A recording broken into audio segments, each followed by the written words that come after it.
আজকের এই ইসলামী আন্দোলনের প্রোগ্রাম থেকে আমি হেফাজতে ইসলাম বাংলাদেশের নেতা কর্মীদেরকে বলবো, সবাই মামলা করতেছে, আপনাদের মামলা এখনো হয়নি। এই সময় আর দ্বিতীয়বার এই সুযোগ আমাদের কাছে আর পরে আসবে না। সেই শাপলা চত্বরের প্রতিটা হত্যাকাণ্ডের প্রতিটা পরিবারকে বের করে তাদেরকে দিয়ে খুনি হাসিনার নামে আমাদের মামলা করতে হবে। সেই মামলা দিয়ে তাকে আমরা শিবচর এমন এক শিবচর করব, যেই শিবচরটাকে মূর্তি ভাস্কর্যের নামে গোটা বাংলাদেশে পরিচিত করিয়েছিল। কিন্তু আজকের পরে এই শিবচর আমরা এরকম ঘোষণা দিব, আগামীর শিবচর হবে কোরআনের শিবচর, আগামীর শিবচর হবে ইসলামের শিবচর। আগামীর শিবচর কোন ভাস্কর্য মূর্তির শিবচর থাকবে না। আগামীর শিবচর হবে কোরআন দিয়ে, আগামীর শিবচর হবে ইসলাম দিয়ে।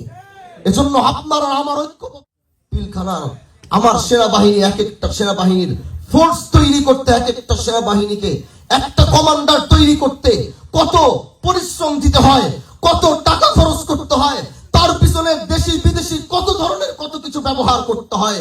কিন্তু আমরা দেখেছি এটা এমন এক প্ল্যান প্রোগ্রাম ছিল, এটা এমন এক প্ল্যান প্রোগ্রাম করে তারা ক্ষমতায় বসছিল। তারা জানতো যখন আমরা বিপদে পড়ব, আমরা যখন কলঙ্কিত করব এই দেশকে, আমরা যখন দুর্নীতি করব, তখন সবার প্রথমে সেনাবাহিনী আমাদেরকে শেষ করবে।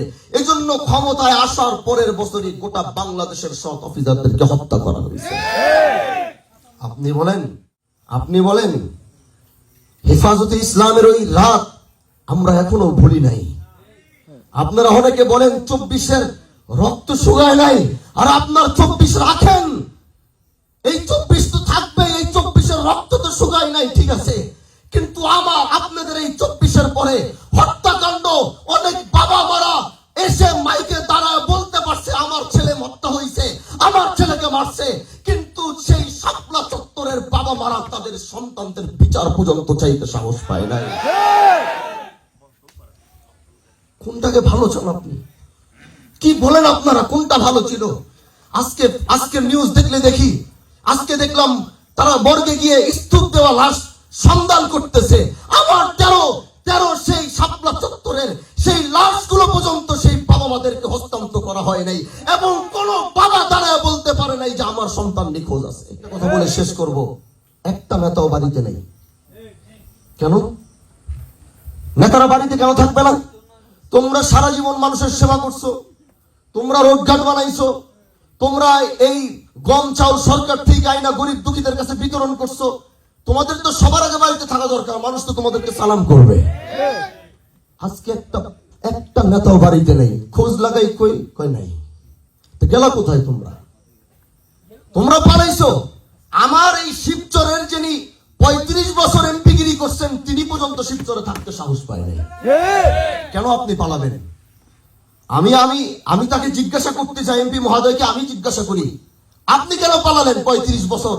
আপনি আওয়ামী লীগের আমলেও, আওয়ামী লীগের সময় আপনি এমপি ছিলেন, বিএনপির সময় আপনি এমপি ছিলেন। আপনার তো এই মাটিতে থাকার দরকার ছিল, আপনি কেন পালালেন? আপনি এই মানুষগুলাকে অসহায় ভাবে ছেড়ে দিয়ে আপনি কেন চলে গেলেন?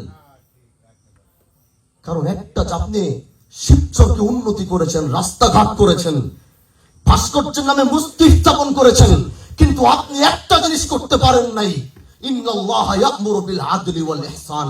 আপনি ন্যায় প্রতিষ্ঠা করতে পারেন নাই বলে আজকে আপনি এলাকায় থাকতে পারেন নাই। আজকে আপনি যদি ন্যায় প্রতিষ্ঠা করতেন, আমরা সবাই আপনার প্রোটেক্ট করতাম। কি করতাম না বলেন?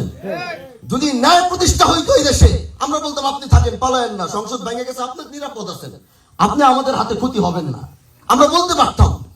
কিন্তু সব করেছে এই দেশের প্রতিটা নেতা, প্রতিটা এমপি মহোদয়, চেয়ারম্যান, মেম্বার থেকে শুরু করে। কিন্তু তারা আজকে কেউ বাড়িতে থাকতে পারে না। তার কারণ হচ্ছে তারা সবকিছু করলেও এদেশে তারা ন্যায় প্রতিষ্ঠা করতে পারে নাই। আমরা অঙ্গীকার দিচ্ছি, আমরা আগামীর বাংলাদেশ ন্যায় প্রতিষ্ঠা করে দেখাবো ইনশাআল্লাহ। এই জন্য যদি জীবন দিতে হয়, কারা কারা জীবন দিতে পারবেন? না, এই হাত শুধু আমাকে